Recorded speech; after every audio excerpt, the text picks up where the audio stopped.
मैं पवन कुमार मिश्र, समाजशास्त्र विभाग, लखनऊ विश्वविद्यालय, लखनऊ से हूँ और आज समाजशास्त्रीय सिद्धांतों की चर्चा के क्रम में हम लोग बात करेंगे। आज का शीर्षक है BSOC 133 सोशियोलॉजिकल थियरीज। इस टॉपिक के अंतर्गत आज हम लोग जर्मन समाजशास्त्री मैक्स वेबर पर बात करेंगे। हम लोगों ने पिछली चर्चा में फ्रेंच समाजशास्त्री इमाइल दर्खाइम पे बात की थी और आज उसी चर्चा के क्रम को आगे बढ़ाते हुए मैक्स वेबर पर बात करेंगे।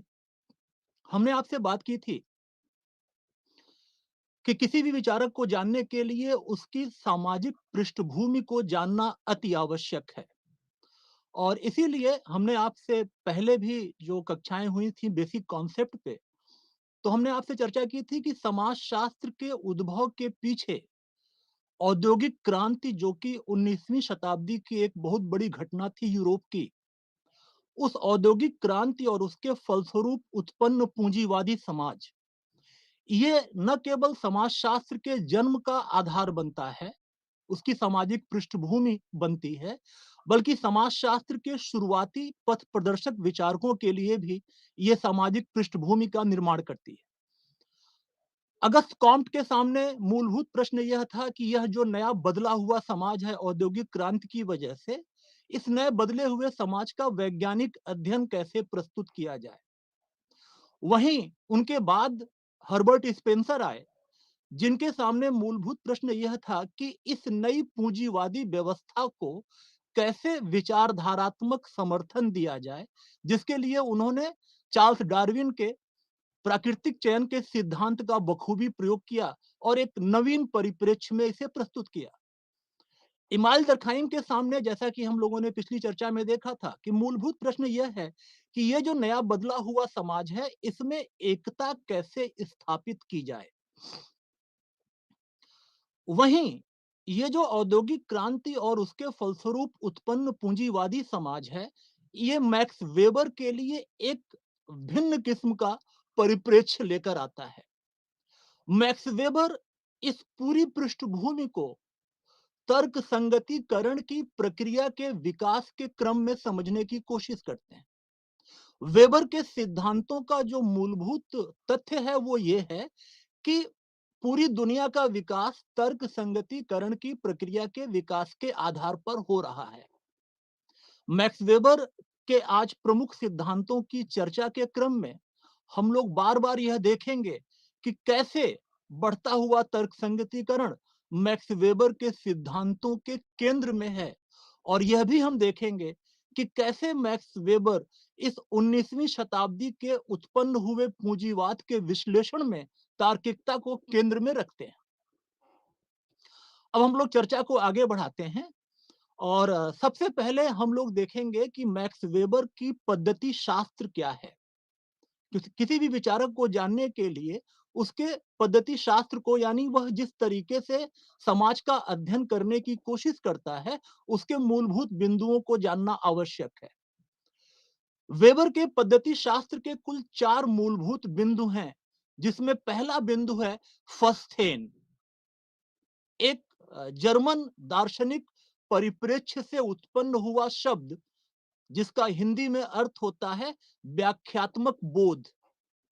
यह वेबर के पद्धति शास्त्र का पहला बिंदु है। वेबर यह कहना चाहते हैं कि जैसे प्राकृतिक विज्ञान किसी भी तथ्य का अध्ययन बाहर से करते हैं, जिसको हम प्रत्यक्षवाद के नाम से जानते हैं, अर्थात निरीक्षण और परीक्षण के आधार पर अवलोकन करना और अपने निष्कर्षों को प्रस्तुत करना। जो चीज जैसी जिस रूप में दिखाई दे रही है, उसको उसी रूप में विश्लेषित करके प्रस्तुत करना। यह तरीका आसान भाषा में कहें तो प्रत्यक्षवादी तरीका है अध्ययन करने का, जो अगस्त कॉम्ट में भी दिखता है और जैसा कि पिछली क्लास में हम लोगों ने डिस्कस किया था कि इमाइल दुर्खीम में भी दिखाई देता है। वेबर यह कहना चाहते हैं कि समाज विज्ञानों को सामाजिक घटनाओं के अध्ययन के लिए उनको बाहर से समझना एक गंभीर पद्धति शास्त्रीय भूल है। कोई भी सामाजिक घटना, उसका अध्ययन इस रूप में किया जाना चाहिए कि उसमें भाग ले रहे विभिन्न कर्ताओं के द्वारा कौन से अर्थ प्रयुक्त किए जा रहे हैं, अर्थात उनकी अपनी व्याख्या क्या है, और आसान भाषा में उनकी सब्जेक्टिविटी यानी उनकी विषयनिष्ठता, यानी वो क्रियाओं में जब भाग ले रहे हैं तो कौन से अर्थ प्रयुक्त कर रहे हैं। और वेबर ये कहता है कि फस्थेन वह तरीका है जिसके जरिए कोई भी शोधकर्ता किसी भी कर्ता द्वारा अपनी क्रियाओं में प्रयुक्त किए गए अर्थों की व्याख्या कर सकता है। वेबर इस बात को आगे बढ़ाते हैं और कहते हैं कि जब शोधकर्ता को किसी कर्ता के द्वारा प्रयुक्त किए गए अर्थ को समझना होगा, तो उसके लिए यह आवश्यक है कि वह कर्ता की पृष्ठभूमि को समझे और कर्ता के द्वारा कौन सी भावनाएं और कौन से माहौल में अपनी बात कही जा रही है, इसको समझने की कोशिश करे। जैसे मैक्स वेबर एक उदाहरण देते हैं कि अगर हमें जूलियस सीजर को समझना है, तो हमें स्वयं को जूलियस सीजर बनाने की आवश्यकता नहीं।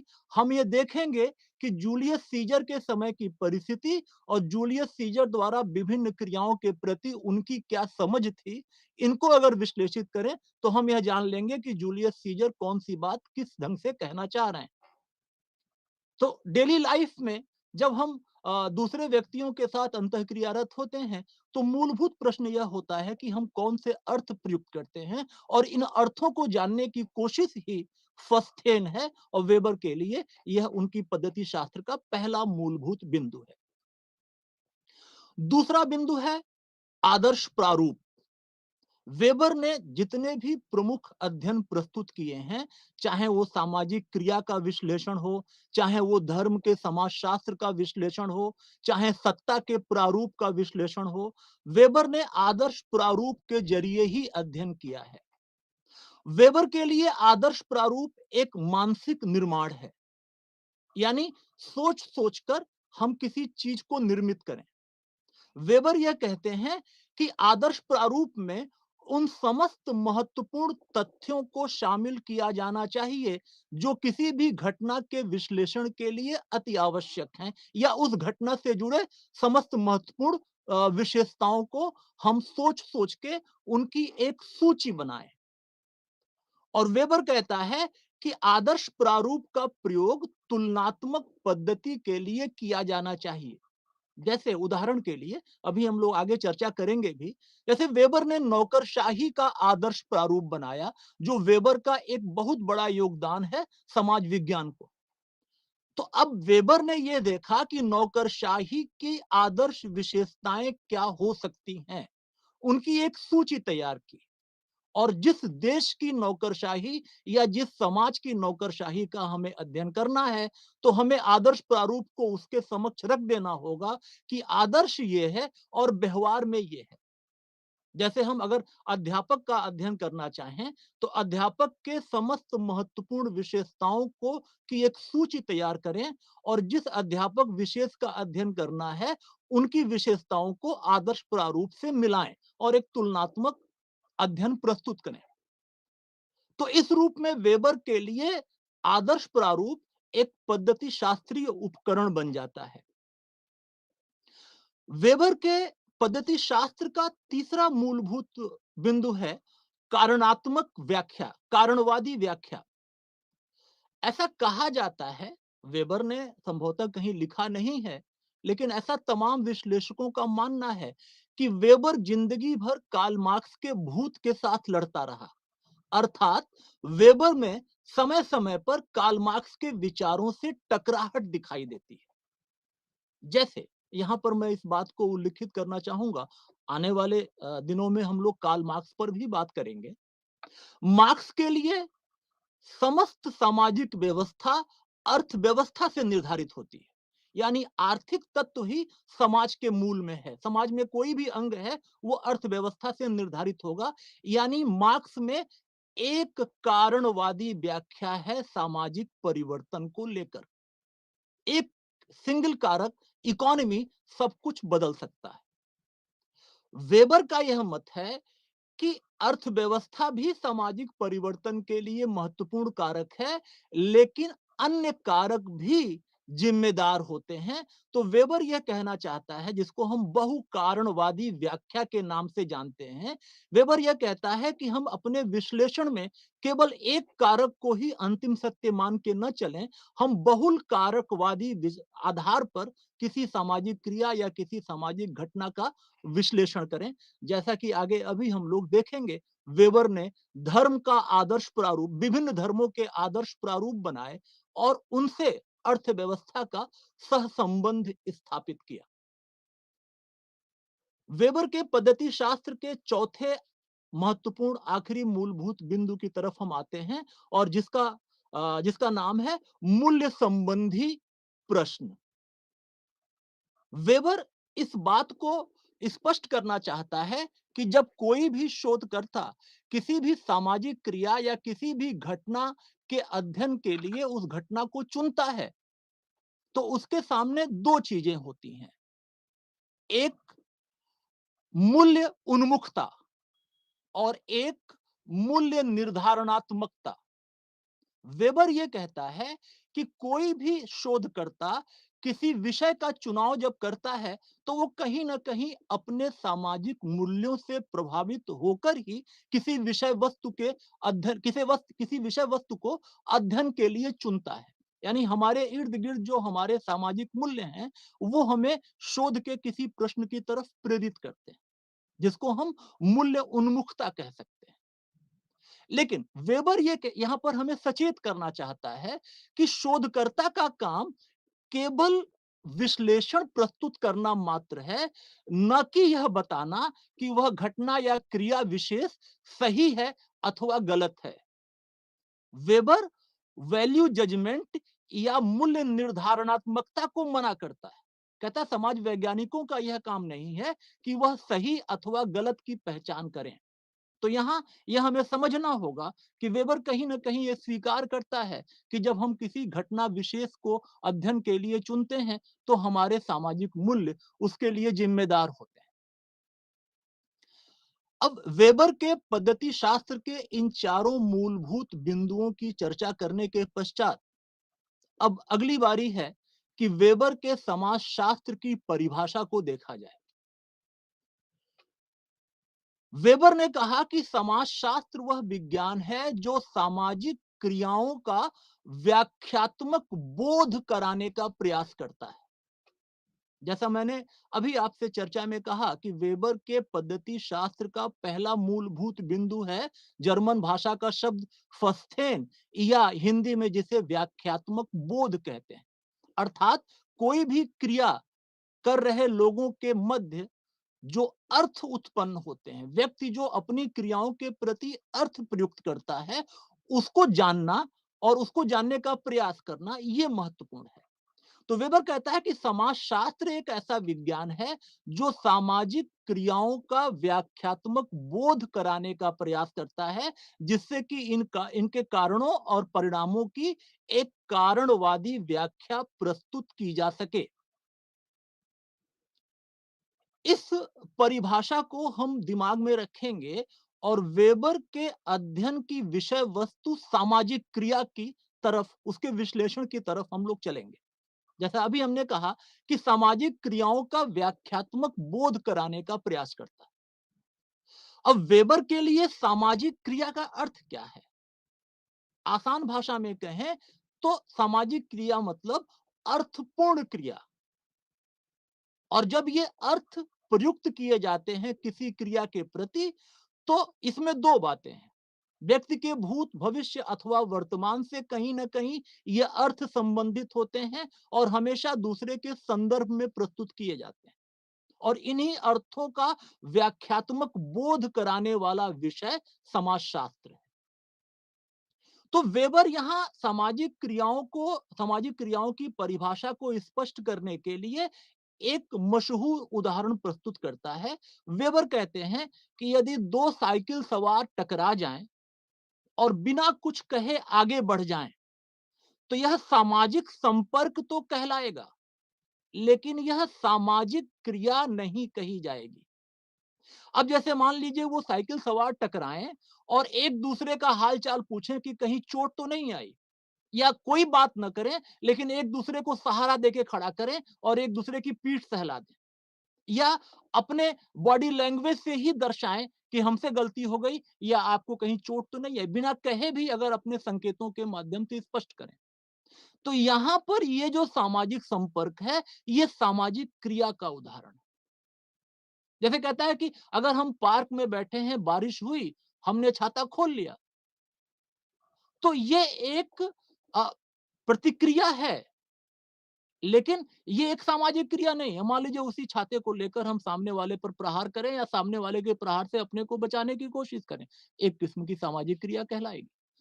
तो सामाजिक क्रियाएं वही होंगी जिसके प्रति कोई अर्थ प्रयुक्त किए जाए। अब जैसा मैंने कहा कि वेबर कोई भी अध्ययन करता है, तो वेबर उसके आदर्श प्रारूपों का निर्माण करता है। वेबर ये कहते हैं आदर्श प्रारूपों के निर्माण में कि जिस घटना विशेष का अध्ययन करना है, उसके समस्त महत्वपूर्ण विशेषताओं की एक सूची बना ली जाए और उससे तुलनात्मक अध्ययन किया जाए कि आदर्श में यह चीज ऐसी है और व्यवहार में यह चीज ऐसी। तो वेबर ने सामाजिक क्रियाओं के 4 आदर्श प्रारूप प्रस्तुत किए। जर्मन भाषा में अगर कहें तो पहला आदर्श प्रारूप है ज्वेक रैशनल एक्शन, जिसको कहेंगे गोल ओरिएंटेड सोशल एक्शन, या हिंदी में कहेंगे लक्ष्योन्मुख सामाजिक क्रिया। दूसरा जो सोशल एक्शन है वो world rational social action, German में कहेंगे वर्ल्ड रैशनल सोशल एक्शन, यानी वैल्यू ओरिएंटेड सोशल एक्शन या मूल्य उन्मुख सामाजिक क्रिया। तीसरा है पारंपरिक सामाजिक क्रिया और चौथा है भावनात्मक सामाजिक क्रिया।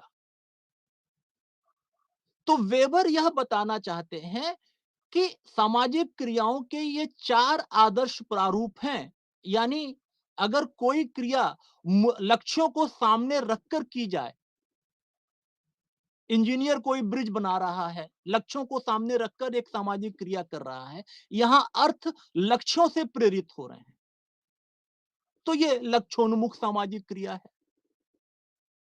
मूल्य उन्मुख सामाजिक क्रिया, यानी ऐसी सामाजिक क्रिया जिसको करते हुए अर्थ मूल्यों से प्रभावित हो रहे हैं।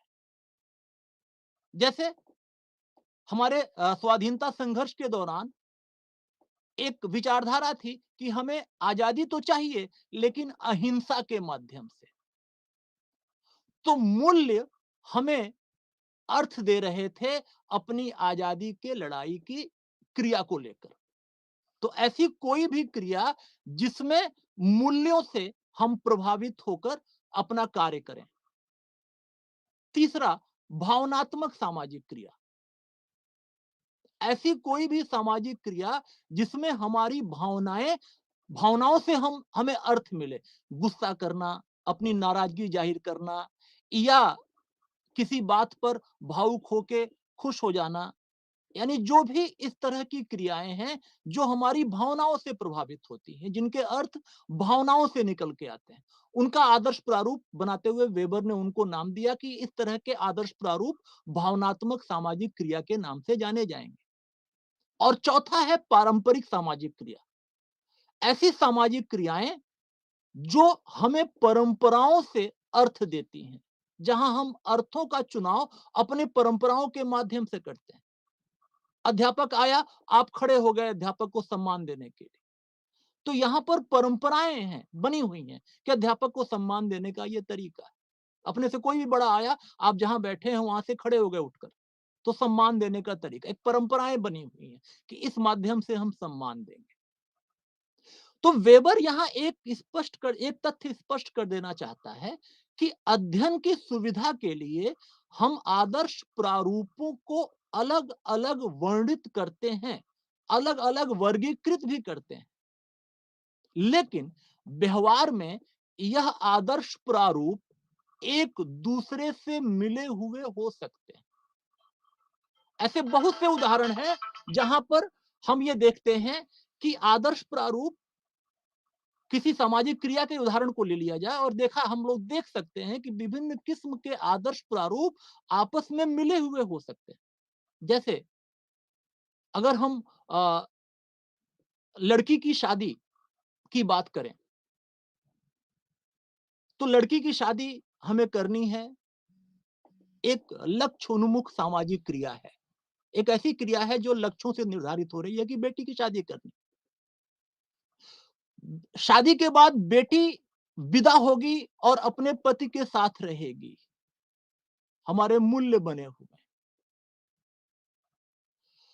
शादी के वक्त तमाम परंपराओं के माध्यम से हम वैवाहिक कार्यक्रमों को संपन्न करते हैं। तमाम छोटी-छोटी, बड़ी-बड़ी परंपराएं हमें वैवाहिक कार्यक्रमों में देखने को मिलेंगी। और शादी के बाद जब लड़की विदा होती है, तो मायके वाले और बेटी दोनों बहुत देर तक रोते रहते हैं, क्योंकि एक पूरा बना बनाया सेटअप बदल रहा होता है और एक नए अनजाने घर में लड़की जा रही होती है। तो यहाँ जो रोना है दोनों पक्षों का, मायके वालों का भी और बेटी का भी, ये रोना दर्शाता है कि यहाँ पर इस क्रिया में भावनाएं प्रबल हो रही हैं। तो एक उदाहरण बेटी की शादी में हमने देखा कि विभिन्न किस्म के आदर्श प्रारूप अपने अपने लक्षणों को लेकर उपस्थित हैं। तो वेबर हमें यह बताना चाहते हैं कि अध्ययन की सुविधा के लिए हम आदर्श प्रारूपों को अलग अलग करके विश्लेषित करते हैं, लेकिन कई बार व्यवहार में ये आदर्श प्रारूप मिले हुए हो सकते हैं। यहाँ एक और चीज की तरफ मैं आपका ध्यान दिलाना चाहूंगा। बिल्कुल शुरुआत में मैंने कहा कि जो 19वीं शताब्दी का पूंजीवाद है, जो औद्योगिक क्रांति का परिणाम था, वेबर इसको तर्क संगतिकरण की प्रक्रिया के विकास के रूप में विश्लेषित करता है। और मैंने यहीं पे आपके समक्ष यह बात रखी थी कि तर्क तार्किकता वेबर के सिद्धांतों के मूल में है, केंद्र में है। जैसे दुर्खीम के पिछली क्लास में देखा था हम लोगों ने कि दुर्खीम के सिद्धांतों के केंद्र में एकता है। अगली कक्षा में देखेंगे कि मार्क्स के सिद्धांतों के केंद्र में द्वंद्व और परिवर्तन है। ऐसे ही वेबर के सिद्धांतों के केंद्र में तर्क संगतिकरण है। अब यहां वेबर अपने सामाजिक क्रियाओं के इन चारों आदर्श प्रारूपों की चर्चा के क्रम में यह स्पष्ट करना चाहता है कि कौन सी क्रियाएं तार्किक हो सकती हैं और कौन सी क्रियाएं तार्किक नहीं कही जानी चाहिए। तो वेबर के लिए पारंपरिक सामाजिक क्रिया और भावनात्मक सामाजिक क्रिया तार्किक क्रिया नहीं मानी जानी चाहिए, और ऐसी क्रियाएं जो मूल्यों से अभिप्रेरित हों या लक्ष्यों को देखकर की जा रही हों, इन क्रियाओं को तार्किक सामाजिक क्रिया कहा जाना चाहिए। तो वेबर के सामाजिक क्रियाओं के विश्लेषण के पश्चात अब हम लोग वेबर के धर्म के समाजशास्त्र की चर्चा की तरफ चलेंगे। वेबर के धर्म के समाजशास्त्र की चर्चा वेबर के लिए सर्वाधिक विवादास्पद, या यूं कहा जाए कि वेबर की सर्वाधिक चर्चित अध्ययन में से एक है। उसकी एक बड़ी मशहूर कृति है, Protestant ethics and spirit of capitalism. Weber ने यह दिखाना चाहा कि ईसाइयत की एक शाखा जो कैथोलिक के बाद आई, प्रोटेस्टेंट, और प्रोटेस्टेंट के बाद के उत्पन्न हुए विभिन्न मत जैसे काल्विन, बैपटिस्ट, मेथडिस्ट, ये ईसाइयत की विभिन्न शाखाएं जो कैथोलिक के बाद आई, जिनको एक साथ प्रोटेस्टेंट मत कह देते हैं। तो प्रोटेस्टेंट सेक्ट्स की जो विचारधाराएं थी, जो विचार थे, उन्होंने अर्थव्यवस्था को या पूंजीवाद के जन्म के लिए कैसे उन्होंने एक माहौल तैयार किया। अब हम थोड़ी सी चर्चा पीछे ले जाते हैं। मैंने अभी कुछ देर पहले कहा कि वेबर के पद्धति शास्त्र का तीसरा मूलभूत बिंदु है कारणात्मक व्याख्या या कारणवादी व्याख्या। जैसा कि अभी आपने देखा, हम लोगों ने चर्चा की थी कि वेबर बहुकारणवादी व्याख्या में विश्वास करते हैं। किसी भी सामाजिक परिवर्तन के लिए कोई एक कारक जिम्मेदार नहीं हो सकता। अगर हम यहां पर मार्क्स के तुलना में देखें, तो वेबर कहता है कि इकोनॉमी बदलाव लाता है, लेकिन बदलाव लाने के लिए दूसरे कारक भी जिम्मेदार होते हैं। विचार भी बदलाव लाते हैं। यहां तक कि धार्मिक विचार भी बदलावों को उत्पन्न कर सकते हैं। वेबर ने अपनी इस बात को साबित करने के लिए संसार के 6 महान धर्मों का आदर्श प्रारूप तैयार किया। वेबर को यह दिखाना था कि विभिन्न धर्मों के आदर्श प्रारूप और पूंजीवाद के आदर्श प्रारूप में क्या समरूपताएं हैं, क्या अंतर है। और 6 धर्मों के आदर्श प्रारूपों के निर्माण, अलग अलग निर्माण और पूंजीवाद के निर्माण और दोनों के मध्य तुलना के पश्चात वेबर इस निष्कर्ष पर पहुंचा कि ईसाइयत की एक शाखा प्रोटेस्टेंट और उसके बाद के उत्पन्न मतों ने जो विचार प्रस्तुत किए, उसने पूंजीवाद के जन्म के लिए एक अनुकूल माहौल तैयार किया, जिसके बगैर पूंजीवाद का उद्भव संभव नहीं था। वेबर यह दिखाता है कि 14वीं 15वीं शताब्दी तक कैथोलिक ईसाइयों की जो मूलभूत शाखा है कैथोलिक, उनका बोलबाला था, उनका वर्चस्व था। और उसके बाद इसी दौर में जब एक बड़ा मशहूर आंदोलन हुआ यूरोप में, जिसको रेनेसां कहा गया। हमने आपसे पिछली कक्षाओं में चर्चा की थी समाजशास्त्र के पृष्ठभूमि को डिस्कस करते हुए कि रेनेसां एक ऐसा आंदोलन था जो जिसका निचोड़ तार्किकता था। यानी 15वीं 16वीं शताब्दी के दौर में यूरोप में लोग किसी भी घटना के विश्लेषण में तार्किकता को मूल मूल में रखकर उस घटना का विश्लेषण करना चाहते थे।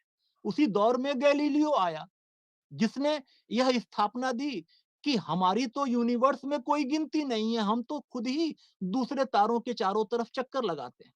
और अपने समय की मशहूर धार्मिक प्रस्थापना कि पूरे ब्रह्मांड के केंद्र में पृथ्वी है, इसको चुनौती दी गैलीलियो ने। हालांकि विभिन्न कारणों से बाद में गैलीलियो ने अपनी बात को वापस ले लिया।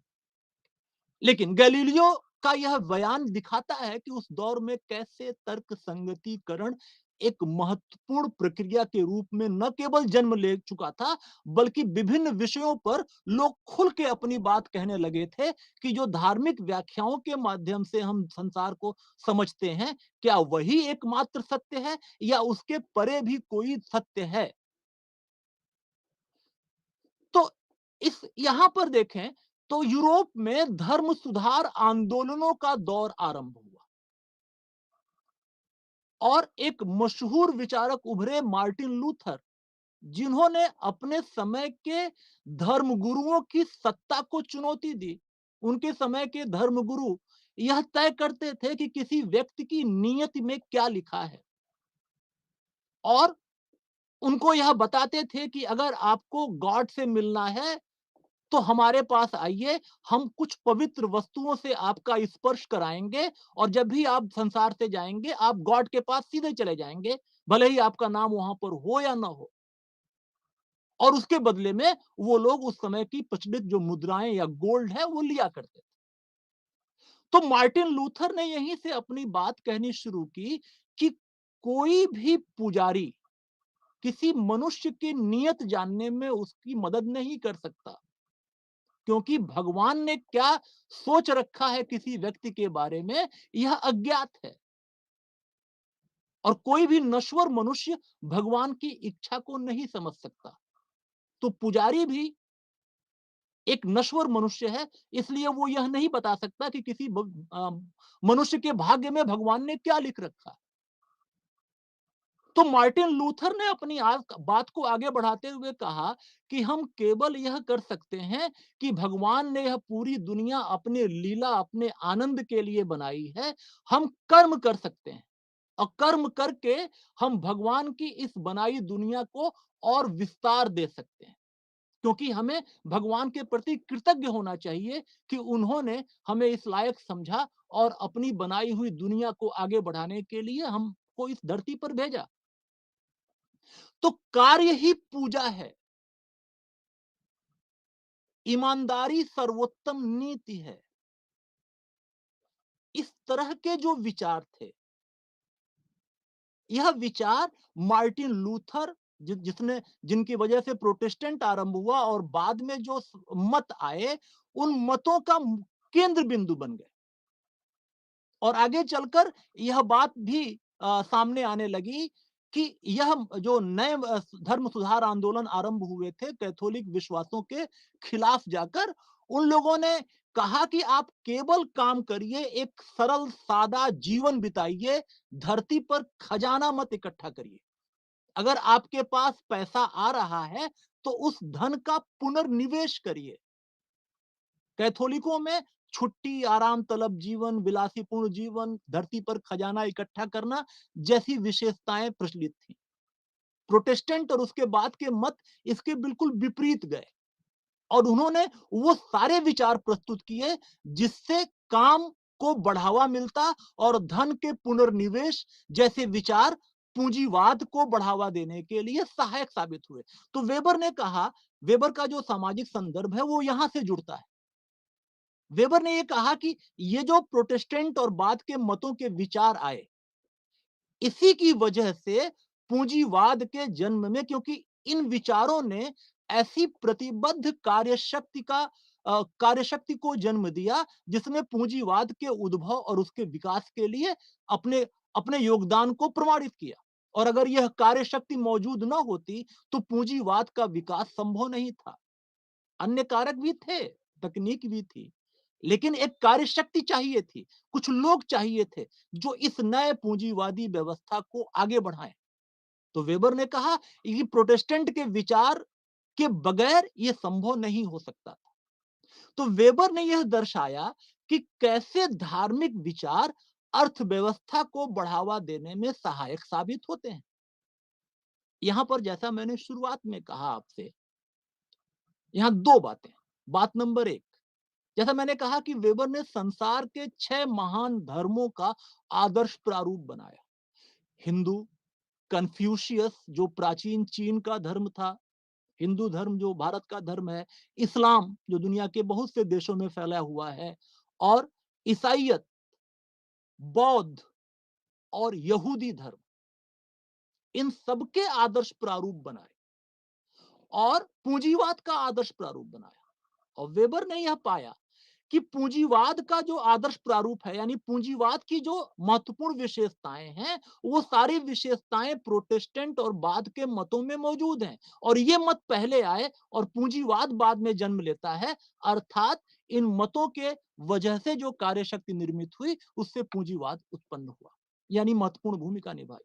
अब जो बाकी धर्म है, जैसे उन्होंने देखा कि हिंदू धर्म में परंपराओं पर ज्यादा विश्वास है और कार्य करने के प्रति उतना लगन नहीं है, संतोषम परम सुखम जैसी दार्शनिक अवधारणाएं महत्वपूर्ण हो जाती हैं।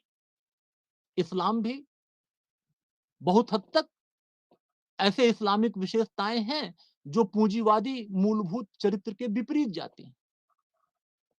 वेबर ने पाया कि कन्फ्यूशियस में भी, इवन यहां तक कि बौद्ध धर्म में भी ये सारी विशेषताएं मौजूद नहीं थी जो पूंजीवाद को बढ़ावा देती। अगर इनमें होती तो पूंजीवाद पहले आ गया, क्योंकि हिंदू, कन्फ्यूशियस, बौद्ध और ये तमाम धर्म तो प्रोटेस्टेंट के पहले के हैं। ईसाइयत में भी कैथोलिक कैथोलिक विश्वास पहले के हैं। लेकिन कैथोलिक विश्वासों में वेबर ने पाया कि वो चीजें नहीं थी जो पूंजीवाद के आदर्श प्रारूप से मैच करती। वो चीजें आई प्रोटेस्टेंट में। और उसके बाद के जो मत आए, काल्विन, बैप्टिस्ट, मेथडिस्ट इत्यादि। वेबर यहां एक बात और कहता है कि यहूदी धर्म में उद्यमशीलता और कार्य करने के प्रति लगन और जुड़ाव इत्यादि तथ्य मौजूद थे। और यहूदी धर्म तो ईसाइयत और प्रोटेस्टेंट के बहुत पहले से। लेकिन चूंकि यहूदी लोग शुरू से ही कभी संगठित होकर नहीं रह पाए,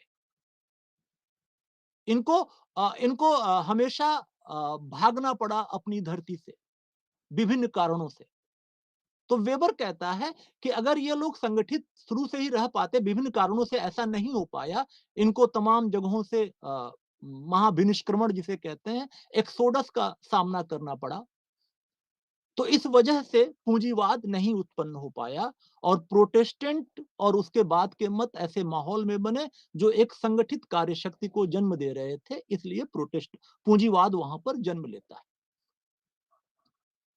हालांकि चूंकि वेबर की ये बड़ी चर्चित कृति मानी जाती है, धर्म और अर्थव्यवस्था के मध्य संबंधों का विश्लेषण जो वेबर ने किया, उसने काफी विवादों को जन्म दिया और यह उसके ऊपर जितनी आलोचनाएं हुई, उसी से यह बात प्रमाणित हो जाती है कि वेबर की यह कृति बहुत महत्वपूर्ण है। जैसे अगर हम हिंदू धर्म की चर्चा करें, तो बहुत पहले चंडीगढ़ में समाजशास्त्रियों के मध्य एक कॉन्फ्रेंस हुई थी। उसमें काफी महत्वपूर्ण विचार प्रस्तुत किए गए थे जो वेबर के धर्म और अर्थव्यवस्था के मध्य संबंधों की बात पर हैं। इन लोगों ने उन उस चर्चा में यह बिंदु निकल कर आया कि वेबर ने थोड़ा पद्धति शास्त्रीय गलती कर दी। जैसे पूरे हिंदू धर्म का एक आदर्श प्रारूप बनाया और ईसाइयत में पूरे ईसाइयत का एक प्रारूप नहीं बनाया, कैथोलिक का अलग बनाया, प्रोटेस्टेंट और बाद के मतों का अलग बनाया। तो उस कॉन्फ्रेंस में यह बात निकल के आई थी कि अगर वेबर हिंदुत्व के भीतर मौजूद विभिन्न मतों के अलग अलग आदर्श प्रारूप निर्मित करता, तो वेबर यह पाता कि हिंदुइज्म के हिंदुत्व के भीतर भी बहुत से ऐसे मत हैं जो उद्यमशीलता और कार्य के प्रति प्रतिबद्धता से जुड़े होते हैं और जब जब उनको मौका मिला उन मतों को, उन्होंने पूरे भारत में यह साबित किया कि पूंजीवाद हमारे जरिए भी पनप सकता है, न केवल पनप सकता है बल्कि विकसित हो सकता है। भारत में ऐसे बहुत से समुदाय हैं जो वाणिज्यिक समुदाय कही ही जाते हैं, जिन्होंने देश की अर्थव्यवस्था में बहुत महत्वपूर्ण योगदान दिया। इसी चर्चा में यह बात निकल के आई कि भगवत गीता में भी कर्म को काफी महत्वपूर्ण माना गया और जो काल्विन में नोशन ऑफ कॉलिंग है, ईश्वरीय आह्वान, जो बड़ा महत्वपूर्ण है पूंजीवाद के विकास के लिए, एक बड़े महत्वपूर्ण कार्य संस्कृति की तरफ इशारा करता है। काल्विन जो प्रोटेस्टेंट के बाद के मत हैं, जिसमें मौजूद है नोशन ऑफ कॉलिंग यानी ईश्वरीय आह्वान, जो यह कहता है कि प्रत्येक कार्य महत्वपूर्ण और पवित्र है, क्योंकि ये केवल कार्य नहीं है, ये ईश्वरीय आह्वान है और इसको प्रतिबद्धता के साथ पूरा किया जाना चाहिए। तो लोगों ने कहा कि जो भगवत गीता में कर्म की अवधारणा है, जो कर्म के ऊपर अत्यधिक बल दिया गया, वो कुछ बहुत ज्यादा अलग नहीं है काल्विन के नोशन ऑफ कॉलिंग से। यानी अगर वेबर हिंदू धर्म के विभिन्न मतों और दर्शन के पक्षों को अलग अलग उजागर करता, तो वेबर यह पाता कि हिंदुत्व के भीतर भी उस तरह के विचार मौजूद थे जो पूंजीवाद को बढ़ावा दे सकते थे। यूरोप में फर्क ये हुआ कि जो नई क्रांति, औद्योगिक क्रांति आई, उस औद्योगिक क्रांति के आने के पश्चात उसको जो एक कार्यशक्ति मिली थी, एक जो लोग मिले थे काम करने वाले प्रोटेस्टेंट विचार की वजह से, तो दोनों चीजें मिलकर आगे बढ़ गईं। भारत में विचार तो थे जो पूंजीवाद को बढ़ावा दे सकते थे, लेकिन भारत में वह तकनीक नहीं आ पाई थी और जब भारत में तकनीक आई, तो जिन मतों में पूंजीवादी तत्व मौजूद थे, उन मतों ने भारत में पूंजीवाद को बढ़ावा देने में अपना योगदान दिया। इस तरह से अन्य धर्मों के बारे में भी देखा गया, जिसकी चर्चा विस्तार से फिर कभी। वेबर के इस चर्चा को आगे बढ़ाते हुए, जैसा हमने शुरुआत में देखा कि वेबर ने सामाजिक क्रियाओं का वर्गीकरण प्रस्तुत किया, जिसमें उन्होंने सामाजिक क्रियाओं के अलग अलग आदर्श प्रारूप बनाए। फिर वेबर की चर्चा में हम लोगों ने बात की कि धर्म और अर्थव्यवस्था के मध्य संबंधों को वेबर ने किस रूप में विश्लेषित किया। यहां मैं फिर अपनी शुरुआत की कही हुई एक बात की तरफ आपका ध्यान आकर्षित करना चाहता हूं। जैसा मैंने शुरुआत में कहा कि वेबर यह मानता है कि पूरी दुनिया का विकास तर्क संगतिकरण की प्रक्रिया के आधार पर हो रहा है। रेनेसां एक महत्वपूर्ण आंदोलन जो 14वीं-15वीं शताब्दी में यूरोप में प्रचलित था, प्रमुख रूप से, जिसका निचोड़ था तार्किकता। और इस तार्किकता की वजह से उस दौर में ऐसे धर्म सुधार आंदोलन आए जिन्होंने बाद में ईसाइयत की एक शाखा के रूप में जन्म लिया और उनकी उनका मूलभूत तत्व तार्किकता था। उनके और उस समय के कैथोलिक विचारों के बीच में मूलभूत टकराहट तार्किकता की थी। तो रेनेसा के प्रभाव में धर्म सुधार आंदोलनों के प्रभाव में प्रोटेस्टेंट और तमाम नए मत जो कि एक तार्किक लक्ष्य की तरफ जा रहे थे, और उनकी वजह से उत्पन्न पूंजीवादी व्यवस्था जो अपने आप में तार्किकता का एक चरम रूप है। तो कैसे चीजें तर्क संगतिकरण की प्रक्रिया के आधार पर बढ़ती जा रही हैं। अब चर्चा को आगे बढ़ाते हैं। वेबर के एक अन्य अध्ययन की तरफ हम आते हैं जो सत्ता और सत्ता के आदर्श प्रारूपों से संबंधित। वेबर ने कहा कि सत्ता का भी आदर्श प्रारूप बनना चाहिए, और सत्ता और शक्ति दो शब्दों का प्रयोग किया वेबर। सत्ता का अर्थ वेबर के लिए यह है कि कोई भी मालिक, उसके पास नियंत्रण करने की शक्ति है, और वह जिनके ऊपर नियंत्रण करता है उनसे यह उम्मीद करता है कि लोग उसके आदेश को मानेंगे। यह सत्ता है। शक्ति, जब सत्ता वैध हो जाए,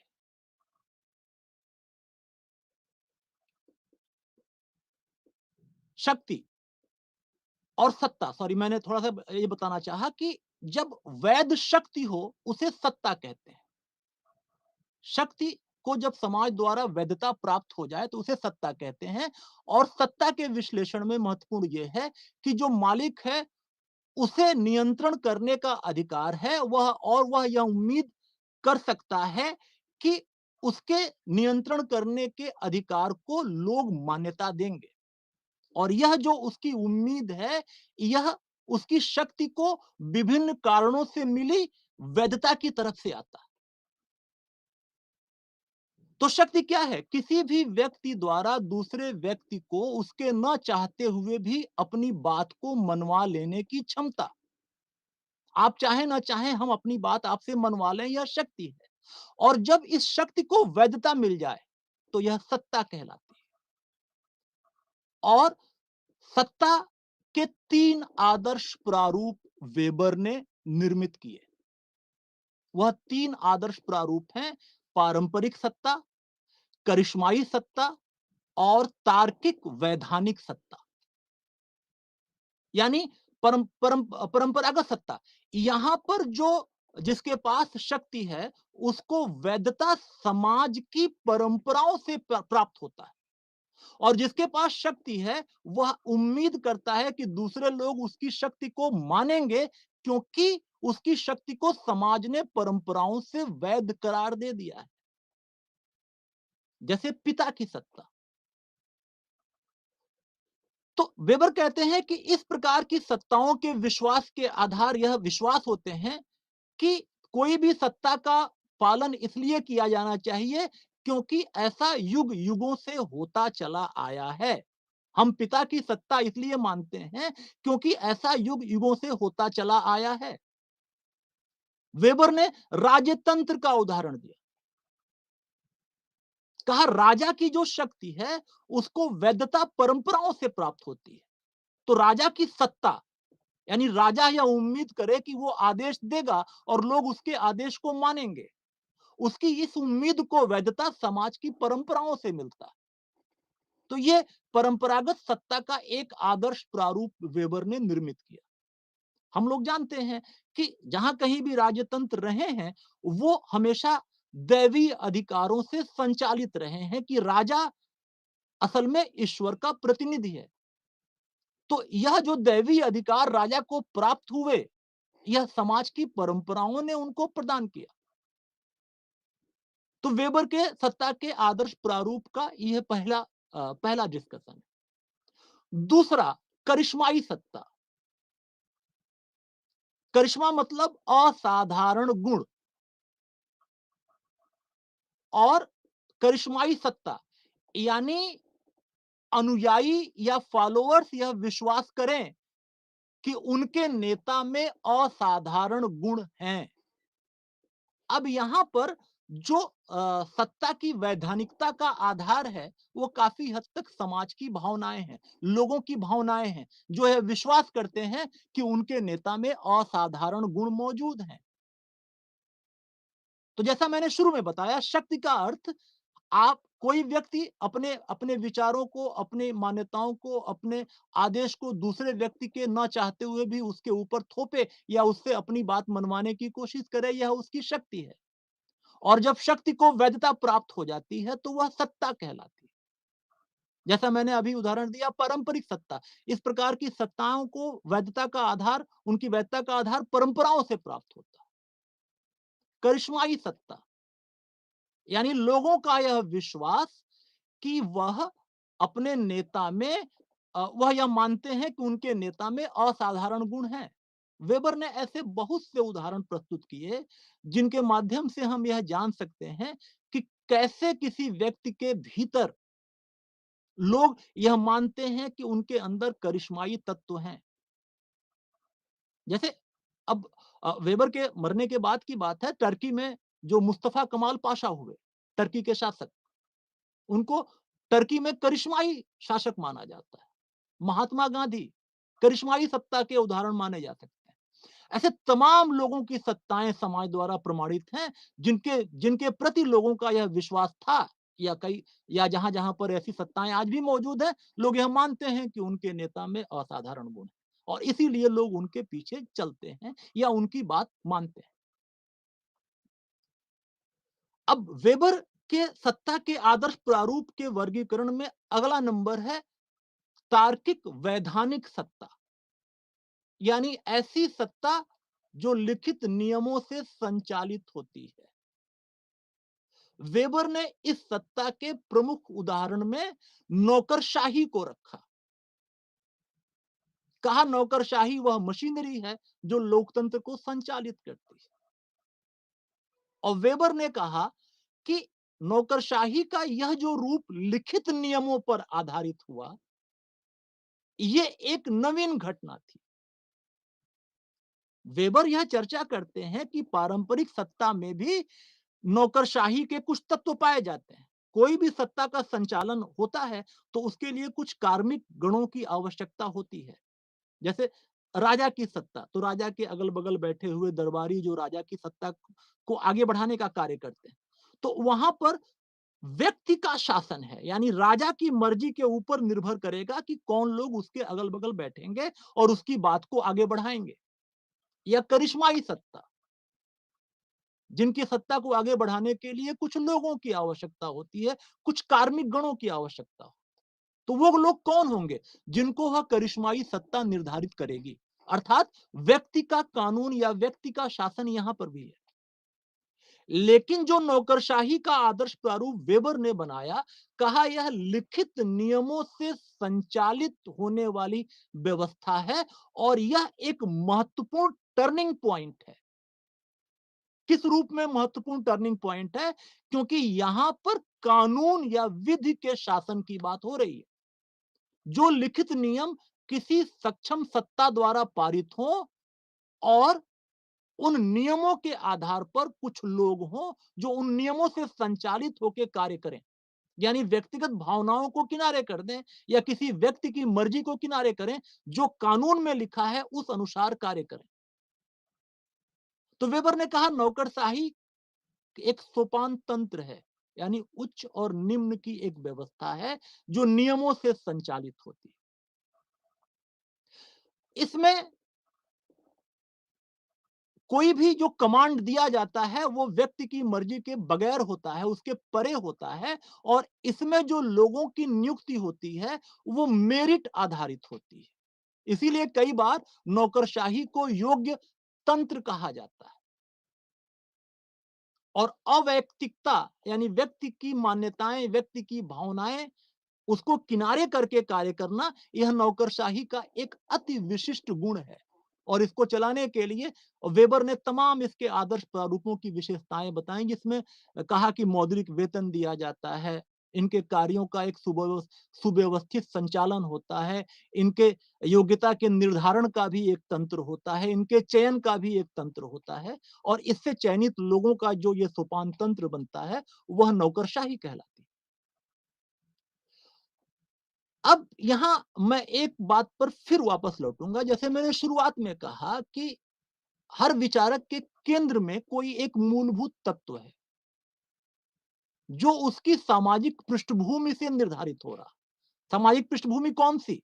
19वीं शताब्दी का पूंजीवाद और 19वीं शताब्दी के पूंजीवाद जो कि औद्योगिकरण का एक रिजल्ट था। कॉम्ट के लिए हमने देखा मूलभूत प्रश्न क्या है? यह जो नया बदला हुआ समाज है, इसको समझने के लिए कोई नया वैज्ञानिक विषय प्रस्तुत किया जाए। कॉम्ट ने समाजशास्त्र की संकल्पना इसी रूप में की। स्पेंसर के लिए मूलभूत प्रश्न क्या है? यह जो नया पूंजीवादी समाज उत्पन्न हुआ है, इसको बनाए रखने के लिए किसी विचारधारा का सहारा लिया जाए और स्पेंसर ने चार्ल्स डार्विन के सिद्धांतों का बखूबी प्रयोग किया, जिसको हम सामाजिक डार्विनवाद के नाम से जानते हैं। दुर्खिम दुर्खिम इस बदले हुए विविधतापूर्ण समाज में एकता की तलाश करते हैं कि कैसे एकता स्थापित की जाए इतने विविधतापूर्ण समाज के मध्य। और जैसा मैंने अभी आपसे कहा कि वेबर इस सारी चर्चा के केंद्र में तार्किकता को रखते हैं कि पूरी दुनिया का विकास तर्क संगतिकरण की प्रक्रिया के विकास के आधार पर हो रहा है। जैसा अभी हमने देखा कि रेनेसां एक तार्किक आंदोलन, रेनेसां के प्रभाव में धर्म सुधार आंदोलन, जो अपने समय की उन धार्मिक मान्यताओं को चुनौती दे रहे थे, जिनको लोग पाखंड समझने लगे थे। और उन धर्म सुधार आंदोलनों के प्रभाव में जो ईसाइयत की सीमा के भीतर नए मत स्थापित हुए, जो अपने आप में तर्क संगतिपूर्ण बातें कर रहे थे। और उनकी वजह से एक नई व्यवस्था का उद्भव हुआ, जिसको वेबर पूंजीवाद कहता है, जिसका मूलभूत तथ्य तार्किकता है। क्योंकि पूंजीवाद का अर्थ मुनाफा है और मुनाफे का सीधा संबंध तार्किकता से होता है। भावनाओं का महत्व नहीं है वहां पर। और जब पूंजीवाद को चलाना हुआ, तो पूंजीवाद को चलाने के लिए एक ऐसी व्यवस्था चाहिए थी जो लिखित नियमों पर आधारित हो और जिसमें मेरिट के आधार पर चुने गए लोग हों। तो वेबर ने कहा कि ये नौकरशाही का जो जन्म हुआ, उससे पूंजीवाद का और विस्तार होता गया। और वेबर यहां पर एक और बात कहता है कि आने वाले दिनों में नौकरशाही का ही जो तंत्र और नियंत्रण है, वह बढ़ता चला जाएगा। तो कैसे पूरी दुनिया का विकास तर्क संगतिकरण की प्रक्रिया के आधार पर हो रहा? वेबर यहां एक और महत्वपूर्ण तथ्य की तरफ इशारा करता है। कभी-कभी वेबर निराशावादी नजर आता है। वेबर कहता है कि ये जो तर्क संगतिकरण की प्रक्रिया बढ़ती जा रही है और आने वाले दिनों में, यानी वेबर का देहांत 1920 में हो गया था, लेकिन तभी नौकरशाही के वर्गीकरण में वेबर ने यह महत्वपूर्ण बात कह दी थी कि आने वाले दिनों में नौकरशाही अपना विस्तार लेता जाएगा। और वेबर की बात काफी हद तक सत्य साबित हुई। तो लेकिन वेबर थोड़े चिंतित थे इस बात को लेकर, क्योंकि नौकरशाही का विस्तार मतलब नियमों कानूनों की जटिलताओं का विस्तार होते जाना। और वेबर कहता है कि जैसे जैसे नियमों कानूनों का विस्तार होता जाएगा, वैसे वैसे वैयक्तिक जीवन से भावनाएं नष्ट होती जाएंगी। क्योंकि अगर तार्किकता के आधार पर हम लोग कार्य करेंगे तो भावनाओं का कोई महत्व नहीं रह जाएगा। तो होगा क्या कि अंत में लोग अपने ही बनाए नियमों के पिंजड़े में कैद हो जाएंगे, जिसको वेबर लौह लौह पिंजड़ा कहता है। ये जो नौकरशाही का और नौकरशाही के माध्यम से बढ़ता हुआ नियमों का ये जो संजाल है, ये असल में एक पिंजड़े के रूप में डेवलप होगा, जो एक लोहे के फ्रेम के भीतर लोगों को कैद कर देगा। हर चीज नियम से ही संचालित होनी शुरू हो जाएगी और भावनाओं का महत्व खत्म हो जाएगा। वेबर एक भविष्यवाणी करता है और इस रूप में थोड़ा चिंतित नजर आता है। इसीलिए कभी-कभी वेबर को इस डिस्कशन के परिप्रेक्ष्य में निराशावादी भी कहा जाता है। अब यहाँ नौकरशाही के चर्चा को थोड़ा हम आगे बढ़ाएं। वेबर ने यह तो कहा कि नौकरशाही का जो आदर्श प्रारूप है, अगर किसी भी संगठन को अधिकतम दक्षता प्राप्त करनी है, तो उस संगठन की नौकरशाही को वेबर द्वारा बताए गए नौकरशाही के आदर्श प्रारूप के बिल्कुल बराबर होना चाहिए या लगभग पास होना चाहिए। जितना आप आदर्श प्रारूप नौकरशाही का फॉलो करेंगे, उतना ही अपने संगठन के नौकरशाही की कार्यदक्षता और कार्यकुशलता बढ़ती चली जाएगी। लेकिन आगे चलकर बहुत से विचारक आए, जिन्होंने वेबर द्वारा नौकरशाही के बनाए हुए इस मॉडल की आलोचना की। उसमें कुछ महत्वपूर्ण तथ्यों की तरफ इशारा किया। उन्होंने ये कहा, जैसे पीटर ब्लाउ आए।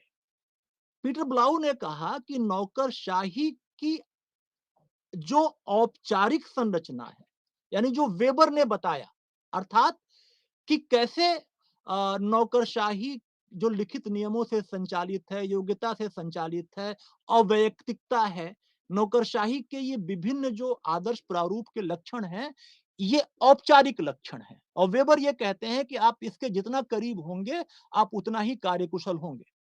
ब्लाउ ये कहते हैं कि नौकरशाही की कार्यकुशलता कई बार उसके अनौपचारिक तंत्र पर निर्भर करती है, अर्थात नौकरशाहों या कर्मचारियों के मध्य जो आपस के संबंध हैं।